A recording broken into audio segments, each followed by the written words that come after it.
শোন, একটু আগে আমেরিকার প্রেসিডেন্ট ফোন দিছিল, কয় শিয়াল ভাই আসেন রাজনীতি শিখাইয়া যান। আমি কইলাম ধুর মিয়া, আমি এখন হরিণ আর ছাগলের লগে মিটিং এ আছি, ডিস্টার্ব দিয়েন না, বুঝলি আমার লেভেল। নে চা খা।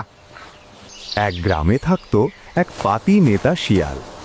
নিজের পেট ভরুক বা না ভরুক, তার একটাই কাজ ছিল এলাকার বড় বড় নেতা বাঘ আর ভাল্লুকের পেছনে ঘুরে বেড়ানো।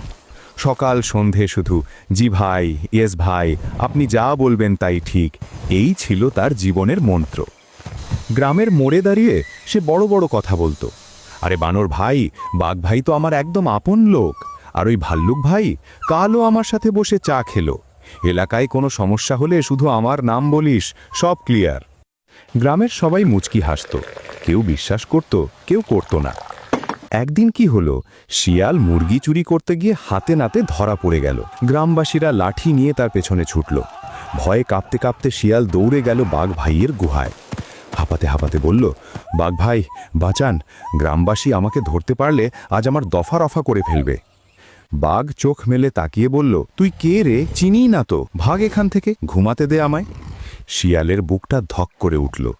তড়িঘড়ি করে সে দৌড়ল ভাল্লুক ভাইয়ের কাছে। সব আশা নিয়ে বলল, ভাল্লুক ভাই একটু সাহায্য করেন। ভাল্লুক বিরক্ত মুখে বলল, আরে ভাই আমি এখন খুব বিজি, পরে আসিস। কেউ এগিয়ে এলো না, কেউ শিয়ালকে আশ্রয় দিল না। অবশেষে ভয় আর লজ্জা নিয়ে শিয়াল জঙ্গলের গভীরে একা একটা গুহায় গিয়ে লুকালো।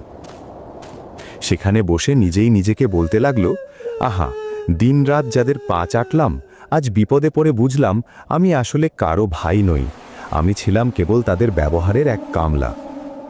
নিজের যোগ্যতায় পরিচয় গড়ুন। বড় মানুষের ছায়ায় দাঁড়িয়ে রোদ এড়ানো যায় ঠিকই, কিন্তু বিপদের সময় সেই ছায়া কখনোই ছাতা হয়ে আপনার মাথার ওপর দাঁড়ায় না।